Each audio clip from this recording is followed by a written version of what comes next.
I'm living the life my younger self never could have imagined. Traveling whenever I want, the nice car, buying properties, taking care of my family, stuff I used to just dream about in my college dorm. And people ask me all the time, now with AI getting better every week, new tools dropping, new ways to make money popping up literally everywhere, if I had to start over from scratch today, what would I actually build? The exact same one I built the first time. Now they expect me to say that I would start some AI agency, build some software tools, something that sounds more impressive, but I wouldn't. I'd go back to the middleman model because some of the biggest companies ever built were built on this exact idea. So in this video, I'm going to show you exactly how to build it from zero, even if you've never heard of it before. So why is the middleman model the best way to build a business in 2026? Here's the thing, right now, everyone's chasing AI. Every other video on YouTube is telling you to start an AI automation agency or build some software tool. And look, some people are genuinely making money with those things, but here's what everybody's missing while they're fighting over AI. No matter how advanced it gets, how many apps get built, how many things get automated, people are still going to wake up every single morning with problems that need physical solutions. If someone's back hurts from sitting at a desk all day, AI isn't fixing that. If someone can't sleep because of noise, AI isn't fixing that. If someone's dog is destroying the house every time that they leave, AI isn't fixing that. These problems existed before AI and they're not going anywhere. Physical products solve physical problems. So the opportunity isn't to build an AI business instead of this model, it's to use AI to run this model better than anyone ever could before. And the model itself isn't new, not even close. Amazon started as a bookstore, but Jeff Bezos didn't write books or own a publishing company. He just realized that there were millions of people who wanted to buy books and thousands of publishers who wanted to sell them, and nobody was connecting the two online. So he became a middleman. Netflix, they did the same thing. Reed Hastings didn't make movies or own any studios. He just sat between the content and the people who wanted to watch it. Airbnb, Uber, DoorDash, all the same idea. Someone has something, someone else needs it. You make the connection and take a cut every single time it happens. Now here is what most people get wrong. They hear middleman and they immediately think that's just dropshipping with a fancy name. But it's not. Traditional dropshipping is basically product gambling. So you find a trending product, you throw up a store, you run some ads, and then you hope it sticks before it dies. And when it does, and it always does, you're back to square one, different product, same cycle every single month. You end up with no customer list, no supplier relationship, no brand, just starting over. The middleman model is the opposite of that. You're not chasing products, you're serving a community. And every single month that you're in, the business gets stronger. Your supplier gives you better pricing. Your customers come back and buy again. Your brand builds trust. And the longer that you stay in, the further ahead that you get. That is just how this model works. Now here's the step that almost no one gets right before they spend their first dollar in this business. And it's the reason most people are stuck cycling through products that die in 6 weeks. Most people, what do?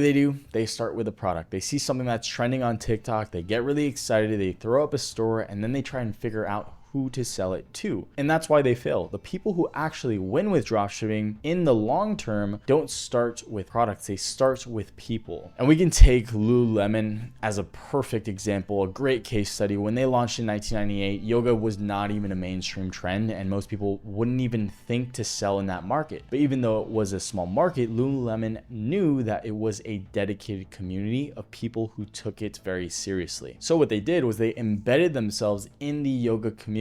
So they built their first store around the local yoga community. They did free classes, community boards, actual relationships with real people. And the employees, they weren't even called salespeople, they were called educators. So the whole experience was built around understanding the community first and selling second. So the yoga trend, it came and went multiple times over the years. Brands rose and fell around it, but Lululemon, they did not care because they own the community. And today they do over 10 billion a year. Now it's not because yoga stayed trendy, it's because the people never left. And that's what changes everything about how you build this. So when you sell to a community like gamers, pet owners, or people who do yoga, you're not starting over every single time a product dies because that community will always exist and will always have problems it needs to solve with some type of product. So here's where the approach really changes. What you're actually looking for here is a group of people who are already opening their wallets around a shared frustration. So the first thing that I want to know is whether the the market is even active, right? There are a lot of people that have tons of problems, but that doesn't mean that everyone would pay to solve those problems. So let's just say that I'm interested in the sleep space. I go to the Meta ad library. Instead of searching for a product name, I search for the problem brands are solving. Right? So I'm not typing in the product sleep mask or white noise machine. Instead, I'm typing in insomnia, snoring, or sleep apnea. And what you're looking for is brands that are actively spending money right now to solve problems for this community. If a company has been running ads for 30 days, 45 days, 60 days, 90 days, that is your signal that the market is active, which means that people in the community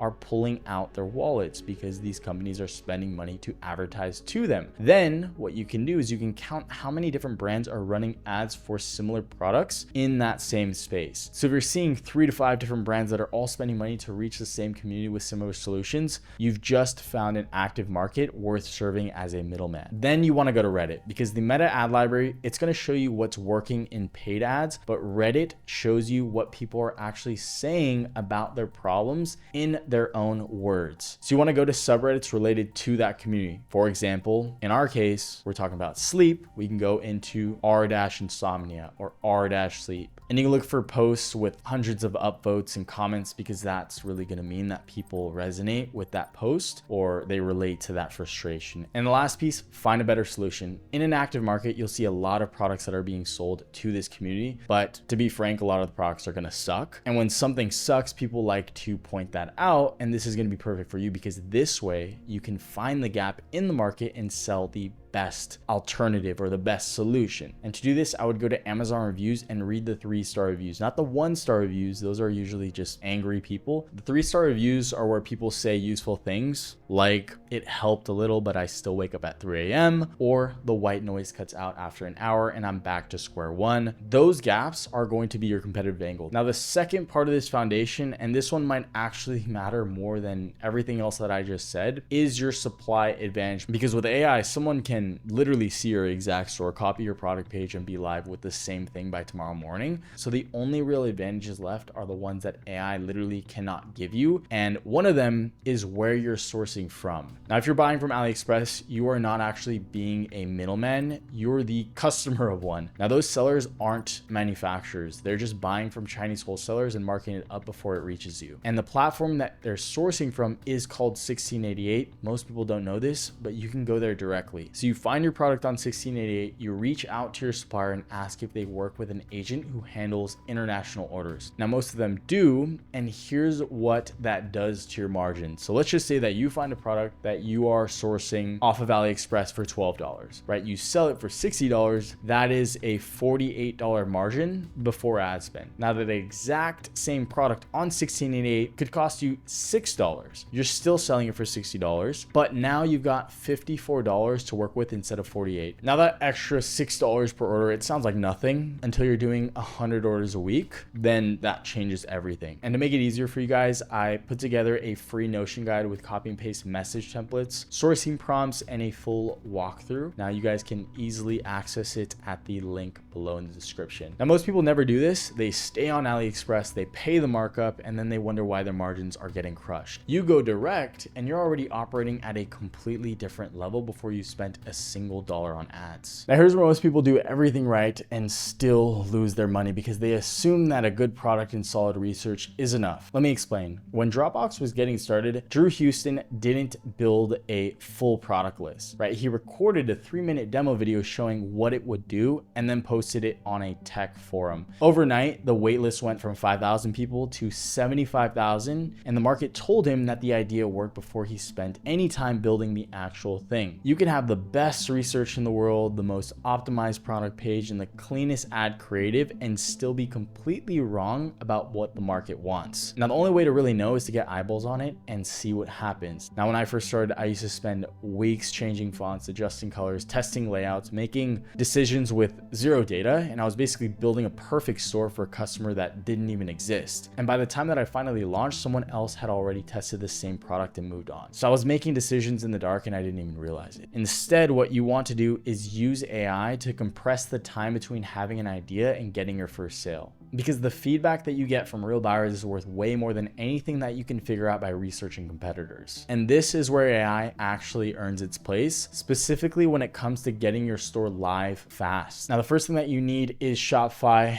And if you go to the link in the description of this video, you're going to be able to get Shopify for a single $1 for the next 3 months, which makes the barrier to entry basically nothing. So all you got to do is insert your best email like this. We have this 97% off discount. You just insert your credit card, pay the $1, and we should be good to go. Subscribe for $1. All right, so once we're in like this, we're not going to be spending 2 weeks designing the store. I'm going to show you this tool right here that I'll also link in the description of this video. So this is the tool that I've been using religiously. It's called Zipstore, and it's insane how good this thing is. Essentially, all you do is insert a product link right here for a product that you're selling from either a competitor, an AliExpress link, and it'll build the entire store for you. So let's just say, for example, I'm selling this sleep mask. This is a good competitor brand that I like, that I want to emulate. All you got to do is insert that product link just like this, and then press build my store. All right, now it's going to start doing its market research. It's going to scan my competitor, figure out what their marketing angles are. It's going to come up with a product score just like this. I'm going to press configure my product. From here, obviously English. Now I have the option to choose my target audience. So who am I trying to attract? I'm going to go with this one. Michael, the busy professional, needs quality sleep to tackle demanding work days. And then here's the communication style. So this is all going to reference the copy on our store. I'm going to go with this one right here. Needs quality sleep to perform at his best. And then I'm going to select all the images as well. Go to my store, and then it's going to start building out our store just like this. It's been 5 seconds, and this is what we have. So what I really like about this tool is how easy it is to make any adjustments. Right here, I can change up the color palette as I like. Let's just say this looks really good. I like it clean, minimal. This is what I want to go with. The fonts, we can choose different fonts that we want. The element style, so if I want to change the button look,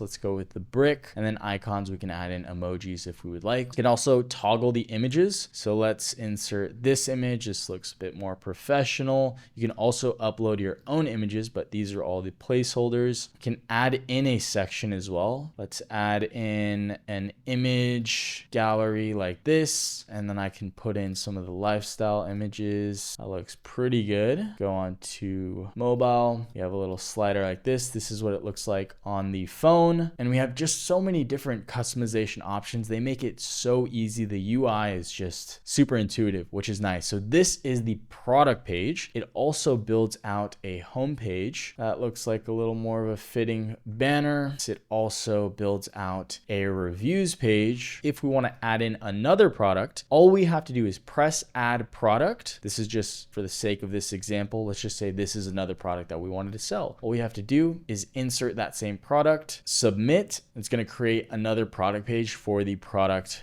that we have selected. So if you take time to actually, make this look nice and ensure that it speaks to your target audience, your ICP, then you're going to be in pretty good shape extremely quickly. Now, if we are happy with what we have and we want to connect this to this newly opened Shopify store that we've created right here, all we have to do is press connect store. Now, because we've already set up a Shopify account earlier, we just go to my existing Shopify store, go back here, copy the URL at the top, and then paste it in here just like this. We're going to then install the app, connect, and then now it's connecting to our Shopify store. Just like that, it has already been connected. We just have to finalize it by pressing publish. So if we go into products, we're going to see that it's right here. We can make any adjustments to the pricing, the name, so on and so forth. But now if we go to online store, we're going to see that our theme has successfully been transported onto our own Shopify store. Now you can always dial in all the customizations, make it look pitch perfect once you know what's working.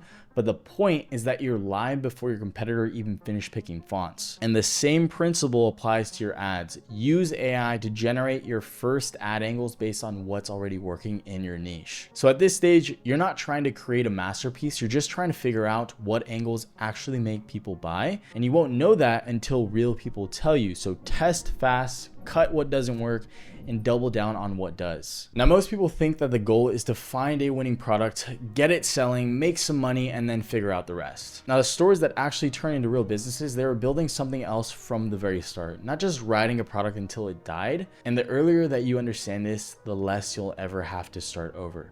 Let me show you what this really looks like. Ben Francis started Gymshark in 2012. Around there, he was 19 years old, delivering pizzas at Pizza Hut, building a website at night in his parents' garage. He couldn't afford inventory, so he started dropshipping fitness supplements. He made a little bit of money. Now, here's what he did with that money. He didn't go find another product to flip. He went and bought a sewing machine and a screen printer, and he started making his own gym wear by hand. And then what he did was he sent out those first products to the biggest fitness influencers that he followed, not as some calculated marketing strategy, but he just wanted them to see the product itself. So the YouTubers, they posted about it, and then within a few weeks, his entire catalog sold out. At a fitness expo in Birmingham, a single tracksuit went viral and generated 30,000 pounds in sales within 30 minutes. And now Gymshark, as you guys probably know, massive company valued at over $1 billion.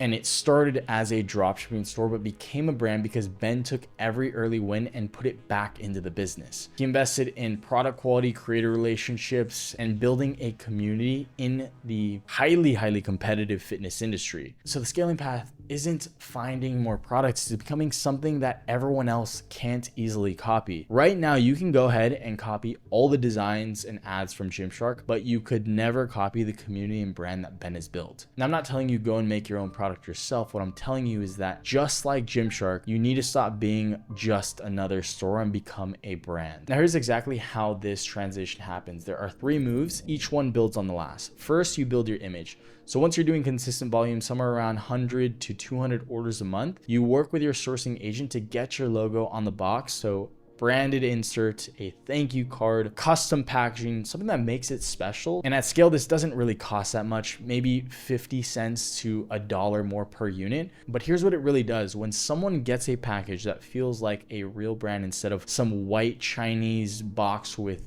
Chinese lettering, they post about it, they film the unboxing, they put it on their Instagram story. That content, it's free, and your competitors can't recreate it because they don't have your branding. And even if they do, they're just simply advertising for you. And the cool thing is that you can use AI to render what your packaging might look like before you even produce it. So you know exactly what's coming, and you can use those images on your product pages to build trust before someone even orders. Second, make your ads real. Now, if you're just starting out and you are on a budget, the quickest way is AI generated ads. They're not perfect, but they're pretty damn good, and they get you into the market fast so that you can start finding out what resonates for your product. And I showed that anyone can do it in this video right here. But once you start getting consistent sales, you need to find real creators who feel like they could be your customer's friend, or your actual customer. And you don't want to go for the most polished influencers and make them literally read an entire script. You just want someone that feels genuine to react naturally and show what it's really like to use your product for the first time. And you can find those creators on Fiverr, Upwork. I personally like to use X. I think it's